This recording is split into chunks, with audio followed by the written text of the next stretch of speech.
Bonjour à vous tous qui nous suivez sur Influence Magazine, ravi de savoir que vous êtes nombreux branchés sur ce programme. Influence Magazine est le programme qui vous influence positivement. Voilà, aujourd'hui nous allons passer des bons moments avec un humoriste congolais, Ronsiakou Kielekila. Je vais lui accorder la parole dans quelques instants.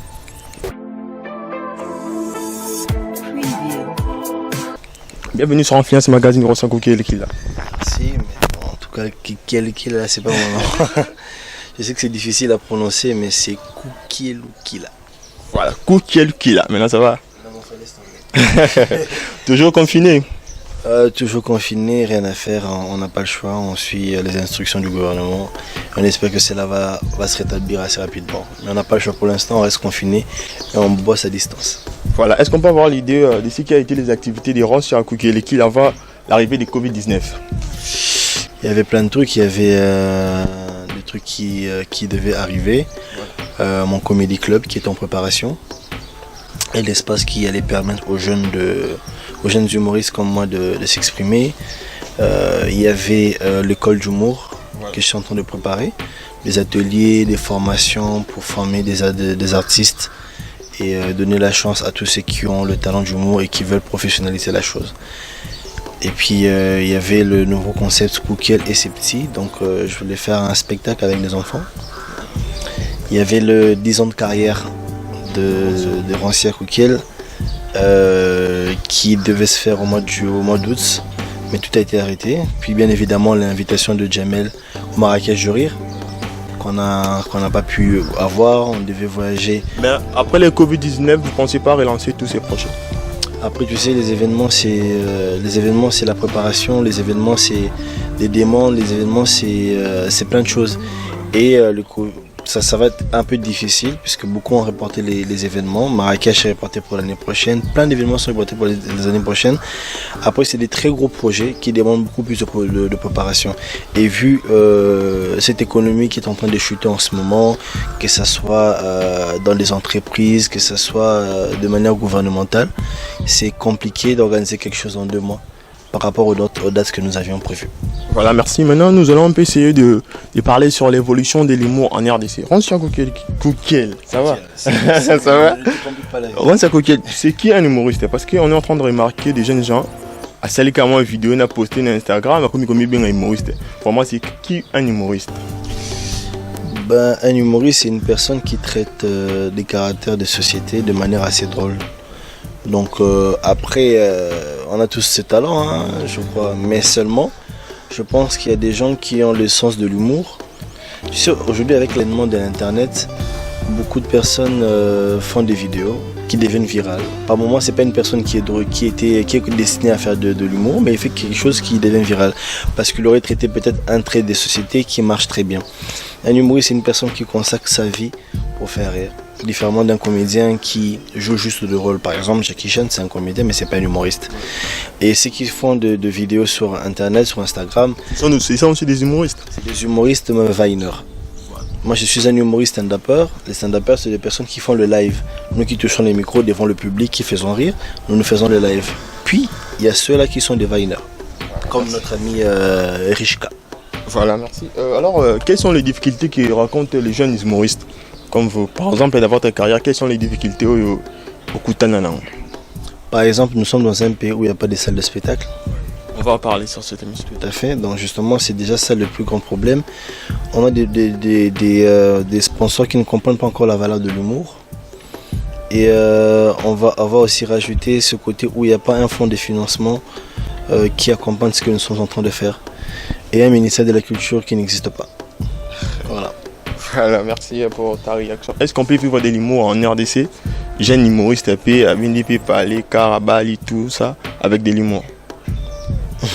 C'est de la patience. Hein. Il faut savoir ça, l'humour. Tu m'appelles moi en beau quelque part. Hein. Et souvent, ma casse, c'est pas voilà, facilement. Oui, c'est possible de vivre avec, mais c'est avec beaucoup de difficultés. Aujourd'hui, l'humour, c'est quand même plus comme avant. Ça change quand même. Je trouve que ça commence à prendre un peu une allure assez différente.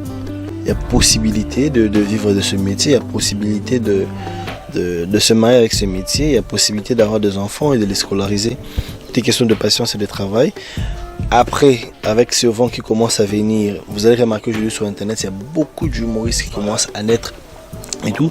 Mais justement, c'est cette naissance-là qui va créer une petite concurrence, qui va élever ce domaine et puis qui fera en sorte que les humoristes puissent se retrouver. On est dans un pays où tu peux vivre de l'humour parce que les gens adorent rire, les gens adorent l'humour. Est-ce que Rontia vit de l'humour? Mais à 100%. À 100%, je me réveille avec l'humour, je me lave avec l'humour, je me déplace avec l'humour, je dors avec l'humour. Tout ce que j'ai aujourd'hui vient de l'humour. Voilà, merci. Est-ce que, Rontia Kokel, vous avez eu la chance de voyager dans plusieurs pays grâce à l'humour? Est-ce que l'humour véhicule une bonne image de notre pays?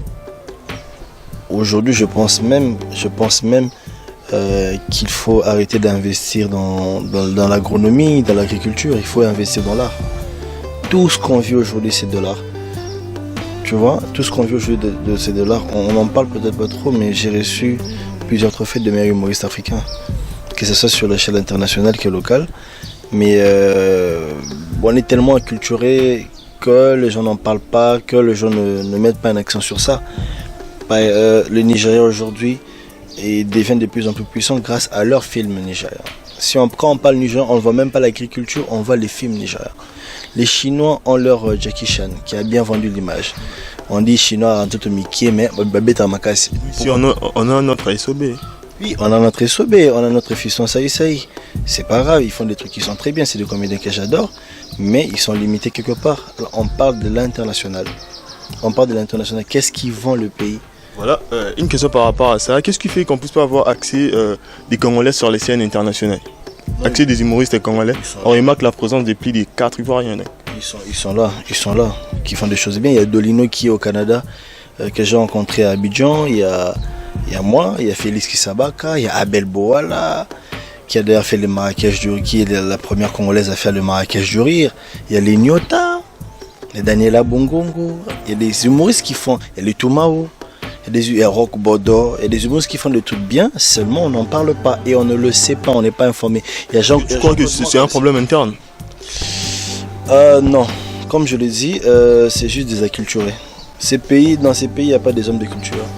Il n'y a pas vous avez insisté à ce que vous puissiez m'interviewer parce que vous connaissez la valeur de la culture. Mais combien de chroniqueurs les lots interviewera? Non, on pense. On donne beaucoup plus de la valeur dans la musique. On pense à Ferré, on pense à Fali, on pense à Héritier Watanabe, des personnes que j'aime bien. Oui, mais je pense que la culture, c'est pas que ça. Il y a des peintres. Il y a beaucoup de personnes qu'on doit. Il y a Vichwa qui est un grand peintre. Il y a Anastasie Langou qui fait des très belles photos. Mais il y a vraiment des artistes dans la céramique. Mais qui en parle? Parce que notre pays, on est encore à l'esprit wingé. Commençant par les politiciens jusqu'en bas, eux tous c'est vraiment l'esprit wingé. Ils restent dans les carcans de Libanga et tout. C'est comme ça que ces pays n'évoluent pas. C'est pour ça. Est-ce que vous les humoristes congolais vous aurez pu soutenir un ministère de la culture? Le ministère de la culture n'existe pas. Ça existe dans notre pays. On a un ministre de la culture? Ils savaient comment? Monsieur Jean-Marie, j'ai peut-être oublié les noms. Ah non, mais tu le connais pas justement. Si je lui connais. Non, on n'a pas de ministère de culture. Ils ont raté. J'assume mes propos, hein. Vraiment, pourquoi t'embêter dans le montage? Vraiment, il n'y a pas de ministère de culture. Ça n'a jamais existé dans ce pays. Quelle vision pouvons-nous mener pour améliorer les conditions de vie des humoristes congolais? Il faut que chaque humoriste fasse quelque chose pour l'humour. Il n'y a pas d'intérêt national, il n'y a pas d'intérêt commun. Si chacun arrive à faire quelque chose, les choses vont changer. Il ne faut rien attendre de ce gouvernement, ça n'existe pas. Mais oui, dans le gouvernement, il n'y a personne qui n'aime la culture. Quand vous voyez dans le projet... Apparemment, tu es contre ces gouvernements en place? Oui, j'aime pas. Quand vous regardez le projet du chef de l'État où l'art ne figure pas, vous comprendrez tout. L'art ne figure pas dans le projet du chef de l'État. Donc pour que vous compreniez à quel point les artistes sont délaissés. Donc il n'y a rien à dire là-dessus. Sinon, ça vous arrive aussi de faire de l'humour en lingala? Au bitimole au moins bien en lingala? Rarement. Pourquoi? Parce que je réfléchis en français. C'est ça. Yo le dans en français. Pardon? En français, je vais te tuer. Voilà, avec cette ambiance, nous allons faire un petit tour à la régie chez notre réalisateur Raiden Lukaou. Nous allons voir en image des savoir-faire des Rontia Kokel. Et on se retrouve tout juste après.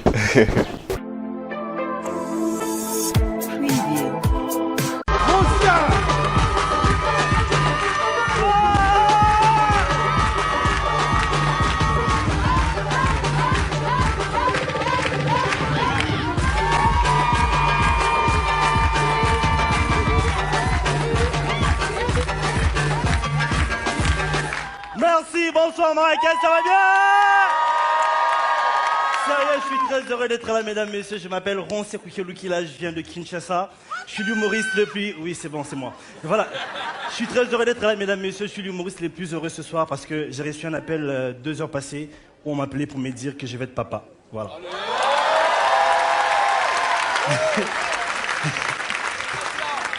Donc, voilà, je vais être papa dans un film. C'est un rôle que je vais incarner avec beaucoup d'amour. C'est pour moi une première fois de jouer ce rôle et c'est important. Je suis très heureux d'être ici à Marrakech, mesdames et messieurs, parce que c'est ici au Maroc que j'ai rencontré l'amour de ma vie. Ouais, je n'oublierai ça. Ma femme est marocaine. Tu sais, c'était dans un centre de formation d'anglais. Elle était plus avancée que moi. Elle parlait très bien l'anglais, tu vois. Elle était au 3e niveau d'anglais. 3e niveau. De third level. Et moi, j'étais au tout premier niveau d'anglais. Tout premier niveau. De premier level. Donc, tu vois, je ne savais pas comment dire à la fille que je l'aimais. Du coup, je me suis approché d'elle avec mon petit anglais et je lui ai dit... Baby. I love you. Wallah, I love you. I want to be with you. Ça veut dire je vais être avec toi. I want to see you tomorrow. Ça veut dire je vais te voir demain. When? Ça veut dire quand. La fille n'était pas d'accord avec moi. Elle me regarde puis elle me fait never, never, never. Never, ça veut dire jamais. Je comprends tellement mal son anglais, je lui dis hey baby, never. Non. Never is sleeping.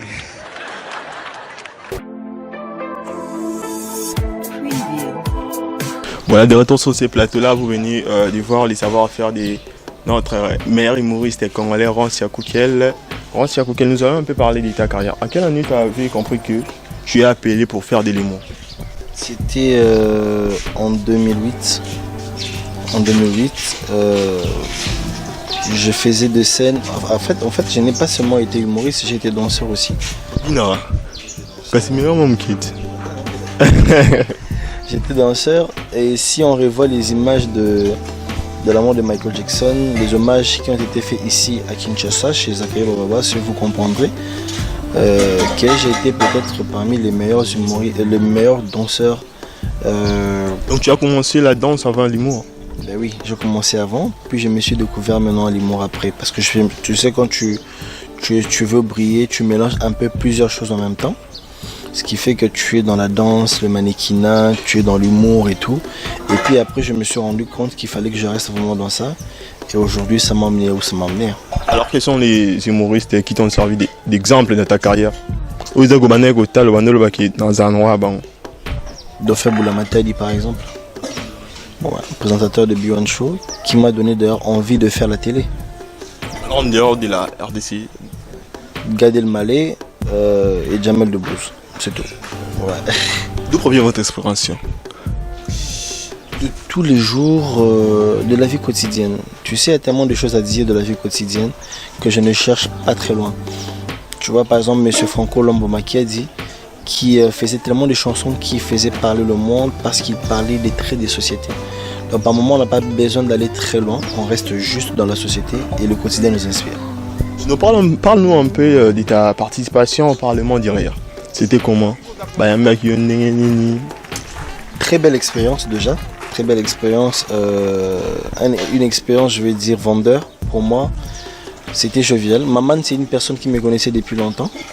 Et j'ai fait sa première partie quand j'avais 15 ans, pour sa première fois à Kinshasa. Il a joué son main show à l'Institut français de Kinshasa. Et c'était quand même trop cool, trop bien. Et ça fait que quand j'ai postulé pour le Parlement du Rire, ils m'ont carrément adopté. Quelle leçon morale vous avez attirée dans ma participation au Parlement du Rire? Ouais. Ben, c'est de l'apprentissage, tu sais, j'ai beaucoup appris, j'ai professionnalisé mon art, j'ai acquis une certaine rigueur dans le travail que beaucoup, je vais pas dire de Congolais, beaucoup d'Africains n'ont pas, ou beaucoup d'humains n'ont pas. Les Parlements du Rire est un programme très rigoureux dans le travail, dans le respect de l'heure, et ça c'est ce qu'un artiste doit avoir. Ouais. Sinon, est-ce que vous n'avez pas peur de perdre votre place sur le plan international? Je ne sais pas déjà si j'ai quelle place sur le plan international, ça je ne le sais pas. Mais tout ce que je sais, ce que je fais, ce que bon me semble. Je fais ce que j'ai en moi. Je n'ai jamais eu peur de concurrents, je n'ai jamais eu peur de personnes De toute façon, je suis en battle avec personne. Moi, j'ai fait mes histoires. Après, si toi t'arrives, tu brilles ce que Dieu voulait que tu brilles, ça ne me dérangerait pas. Mais seulement, je n'aime pas qu'on me lance des pics.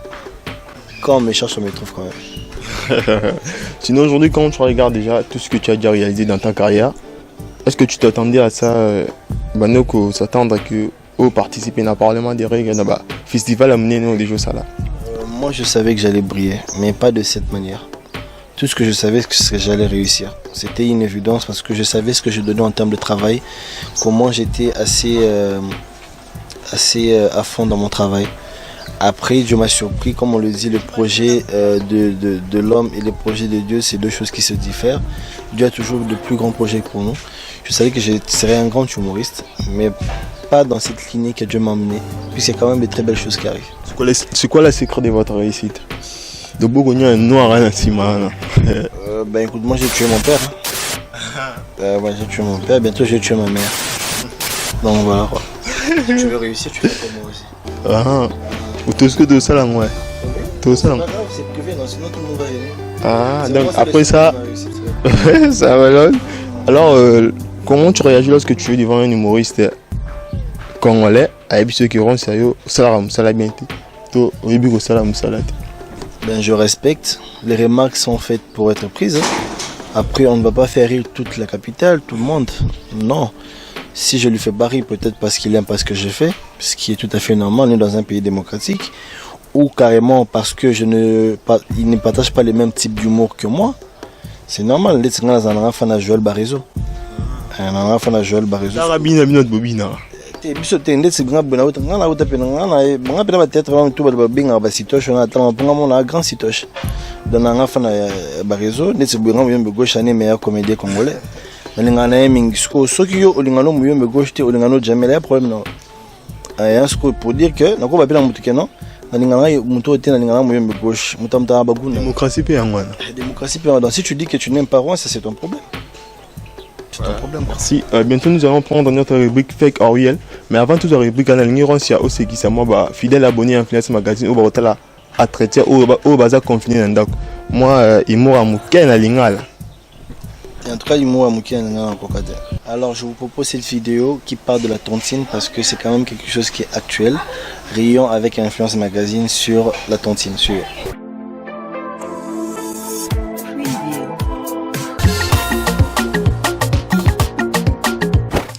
la tontine. T'as jamais remarqué que quand tu parles de tontine à tes amis, ils sont toujours chauds au départ? En tout cas, je te dis, je te rassure, surtout pendant cette période de confinement, tu as $10, tu gagnes $88. Tu as $50, tu gagnes 400. Tu trouves pas que c'est une bonne chose? C'est bon, non, comme ça. Mais une fois que tu es dedans, les personnes que tu comptes inviter changent ta vie. Allô, bon hyper.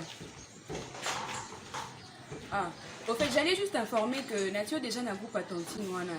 Je t'avais déjà expliqué. Il y aura 2 personnes. Ah, Eli. Il faut que tu aies un bandakalo qui est né. Ah, il y a un petit faux, hein. T'es petit petit. Ah.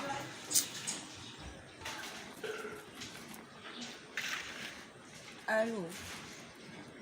Bonjour, tante et moi.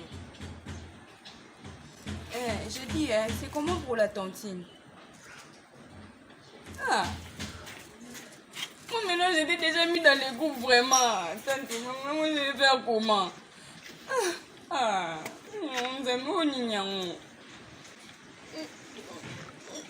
D'accord. Allô? S'il vous plaît, je peux parler à Aris? Hein? Harry, c'est mort. Depuis quand? Depuis hier. Mais je ne savais pas.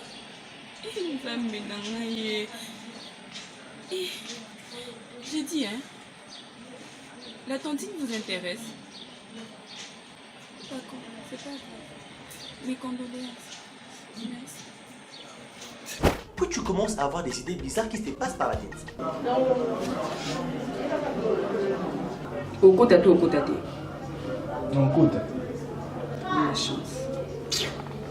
Je sais pas si tu as jamais remarqué ça, mais quand on te présente l'importance de ramener 2 personnes de la tontine, tu commences à voir les gens un peu autrement.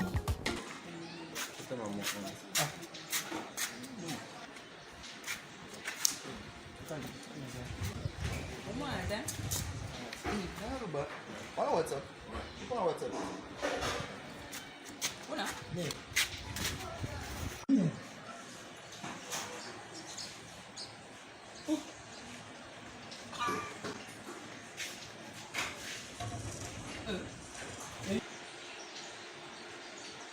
Le mec, il comment on peut dire, c'est quoi? Oh.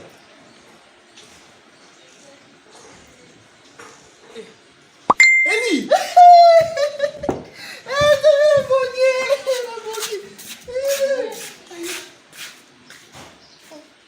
Et à la où font les choses, nous allons rajouter d'autres procès.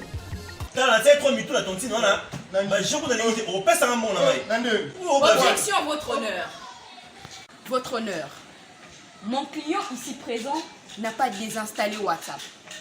Vous êtes sans ignorer que chaque application a sa durée de vie.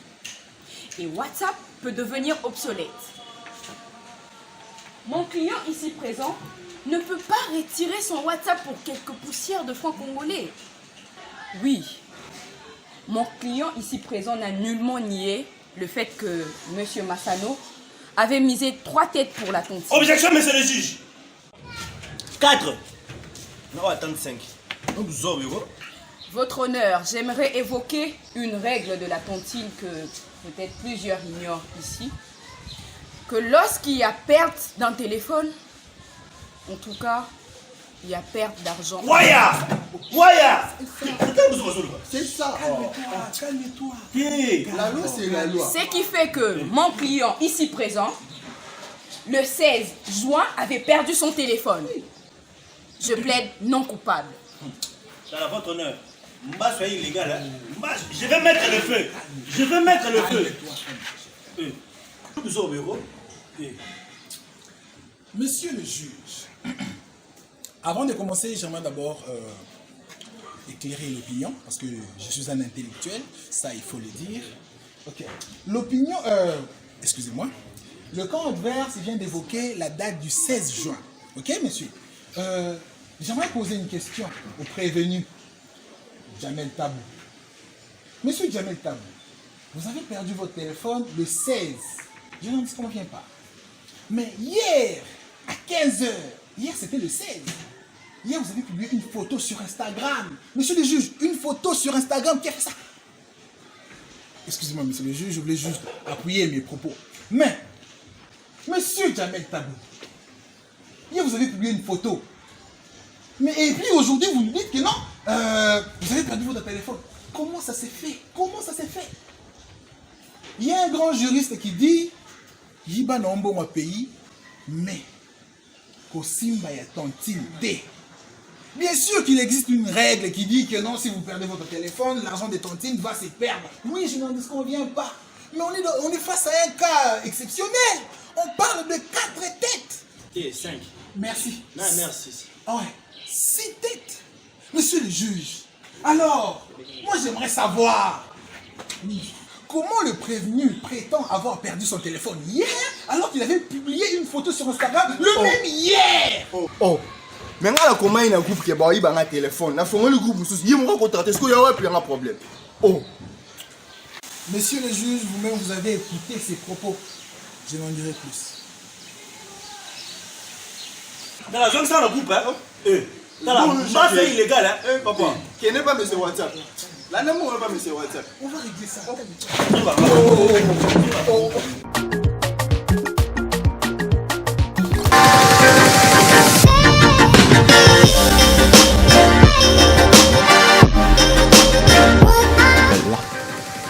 Fake. Fake. Real. Real. Voilà des retours sur ces plateaux. Rancia, Koukel, tu as une réaction par rapport à toutes les questions qui t'ont été posées? Ben, pas trop. C'est vrai que j'aime le Sunamadesu.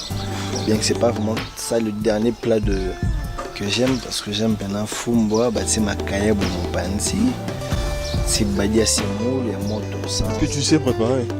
Non, moi je suis nul en cuisine. J'ai 2 ou 3 plats que je maîtrise, mais je suis nul en cuisine. Ma course, ça va bien, je peux le faire. C'est après atelier ma course. Après atelier ma course. Voilà, nous sommes arrivés carrément presque à la fin de notre entretien avec Rons Koukel. Un mot de la fin. Moi, message tu peux lancer par rapport au Covid-19. Ben écoutez, on est tous frappés par cette pandémie. C'est une période assez compliquée pour les entrepreneurs, pour les familles, pour les entreprises. Mais bon, on espère que ça va finir assez rapidement. Protégez-vous, c'est très important. Comme on le dit, respectez toutes les consignes qui vous ont été données par le gouvernement. Et ce n'est que comme ça qu'on arrivera à faire face à cette pandémie. Tenez bon, que Dieu soit à vos côtés. Toujours, n'oubliez pas la prière parce que c'est lui le maître de maître et c'est lui qui protège plus que tout. Quelques salutations et puis vite on va clôturer. À tous ceux qui aiment ce que je fais, à tous ceux qui partagent, à mon équipe, à l'End Prod qui ne cesse d'accompagner le projet Très Jamais Remarqué, à Magic Pix qui me suit depuis un moment, à tous ces frères salopards qui travaillent avec moi. Voilà. Et si tu aimes ce que je fais, je te dédie cette émission. Voilà, merci. Merci à vous tous qui avez suivi notre belle émission avec Rons Koukel. Je remercie mon réalisateur Raiden Lukao et tous les autres personnes qui m'ont accompagné à réaliser cette belle émission-là. Je vois Tonton Jirandaïdi, Joe Mbouba, Divine Bombo, MLG, Issa Pianzambe, les grands designers et toute l'équipe technique qui m'a accompagné à réaliser cette entretien. Je dis merci. C'était les gestes barrières. À plus.